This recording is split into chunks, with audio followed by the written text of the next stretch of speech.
নমস্কার, আশা করছি সবাই খুব ভালো আছেন। সংসারের আরও একটি ব্লগে আপনাদের অনেক অনেক স্বাগত। শীত তো চলেই গেছে, তাই কিছুদিন আগে এই বছরের শীতের শেষ পিকনিকটা আমরা করেই ফেললাম। আজকে ভাবলাম আপনাদেরকে সেই পিকনিকেরই কিছু ভিডিও আপনাদেরকে দেখাই, আর সাথে বলবো এই আমরা যেখানে পিকনিক করছি অর্থাৎ এই মাঠটির একটি গল্প। ছোটবেলা থেকে এই মাঠটিকে আমরা সবাই পুকুর পাড় বলেই চিনি, কারণ মাঠ লাগোয়া একটি বিশাল বড় পুকুর এখানে আছে। ছোটবেলায় দেখতাম আশেপাশে প্রায় সব মানুষই এই পুকুরে জামা কাপড় কাচতেন, এই পুকুরেই স্নান করতেন।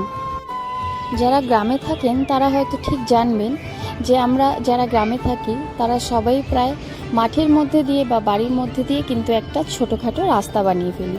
সেরকমই এই মাঠের মাঝখান দিয়ে কিন্তু একটি রাস্তাও আছে। আর মাঠ লাগোয়া বেশ কয়েকটা ঘরবাড়িও ছিল আগে। ঘরবাড়ি বলতে কিছু ঘর করে রাখা ছিল, যে ঘরগুলি এখন সবগুলি হয়তো নেই, কিন্তু একটা ঘর আছে, কারণ সেখানে একটি পরিবার থাকে। তাই ছোটবেলা থেকে এই পুকুর পাড় নিয়ে একটি বেশ ভূতের গল্পও শুনে এসেছি, জানেন তো। কিন্তু সেই ভূত না কখনো আমাদের বাড়ির লোকজন দেখেছে, নাই কখনো আমরা দেখেছি। আর আজকালকার বাচ্চারা এগুলোতে কিছু বিশ্বাসই করে না। জায়গাটা যে খুব পরিষ্কার পরিচ্ছন্ন ছিল তা কিন্তু নয়। আগের বছর দেখলাম পাড়ার সব দাদারা মিলে জায়গাটা বেশ পরিষ্কার করে এখানে ভলিবল খেলতে শুরু করেছে। যে পরিবারটি গত প্রায় 15-16 বছর ধরে এখানেই থাকে, তাদের কাছে কিছুদিন আগেই শুনলাম তাদের মালিক যদি এখানে থাকতে দেন তবেই তারা এখানে থাকবেন, না হলে তাদেরকে অন্য কোনো জায়গার ব্যবস্থা করতে হবে। জিজ্ঞেস করলাম কি ব্যাপার, তখন তারা বললেন জায়গাটি নাকি বিক্রি হয়ে গেছে, তাই জন্য তাদের মালিক এখনও ঠিকঠাক মতন তাদেরকে কিছু বলেননি যে তাদেরকে এখানে থাকতে দেওয়া হবে নাকি এখান থেকে উঠে যেতে হবে।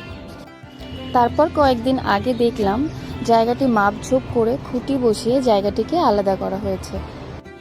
মাঠ এবং পুকুর লাগোয়া বেশ কিছু গাছ ছিল, শিমুল গাছ, ছাতিম গাছ, আম গাছ। কয়েকদিন আগে দেখলাম সেই গাছগুলিও কাটা পড়েছে। সময়ের সাথে সাথে তো সব কিছুই বদলায়, তেমন করেই এই জায়গাটিরও অনেক পরিবর্তন ঘটেছে। যেমন আগে পুকুর ভরা জল ছিল, তবে এখন আর পুকুর ভরা জল নেই, শুধুমাত্র কচুরিপানাই আছে। হয়তো সামান্য একটু জল আছে, তা কচুরিপানায় ঢেকে গেছে একেবারে, তা আর দেখা যায় না। পুকুর পাড় দিয়ে লোকের যাওয়া আসা অনেকটাই কমে গেছে। এখন মানুষ রাস্তা ঘুরে যেতেই বেশি পছন্দ করে। শুধুমাত্র স্কুলের বাচ্চাগুলোকেই দেখি ওরা এদিক দিয়ে যায়।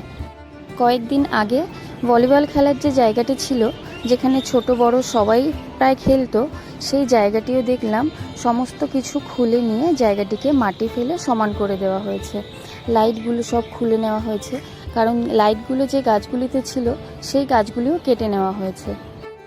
শুনছিলাম জায়গাটি নাকি ঘিরে দেওয়া হবে, আর সেই জন্যই আমাদের সেদিন পিকনিকের আয়োজনটা হয়েছিল, এই ভেবে যে জায়গাটি যদি কখনো ঘিরে দেওয়া হয় বা যদি জায়গাটিতে কখনো কোনো বিল্ডিং তৈরি হয়ে যায় বা যদি কোনো মার্কেট প্লেস হয়ে যায়, তখন তো আর জায়গাটি এমন থাকবে না। জানি না সামনের বছর এই জায়গাটি কেমন থাকবে। তাই জন্যই আমরা সবাই মিলে ভাবলাম তাহলে এই বছরের ঠান্ডার শেষ পিকনিকটা এখানে করেই ফেলা যাক। আসলে কিছু কিছু জায়গা এরকম থাকে যে জায়গার মালিকের কাছে শুধুমাত্র একটি ফাঁকা জায়গা, তবে আমরা যারা জায়গাগুলি ব্যবহার করি তাদের কাছে কিন্তু এই জায়গাগুলি একটি আবেগ।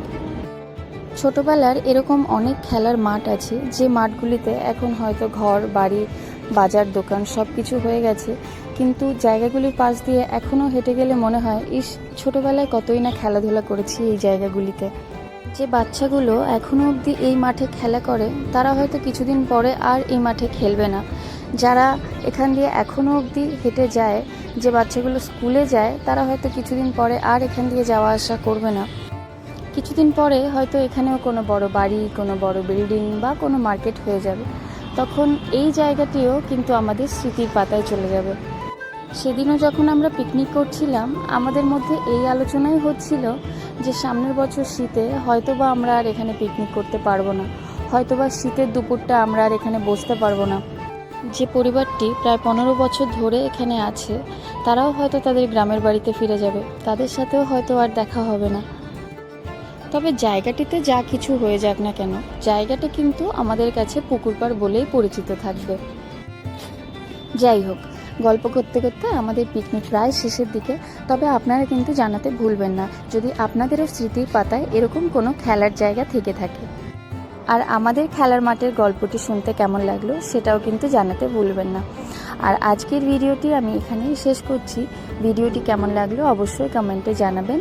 ভালো লাগলে একটি লাইক করবেন, বন্ধুদের সাথে শেয়ার করবেন আর আমার চ্যানেলটি অবশ্যই সাবস্ক্রাইব করবেন। দেখা হবে আরও একটি নতুন ব্লগে।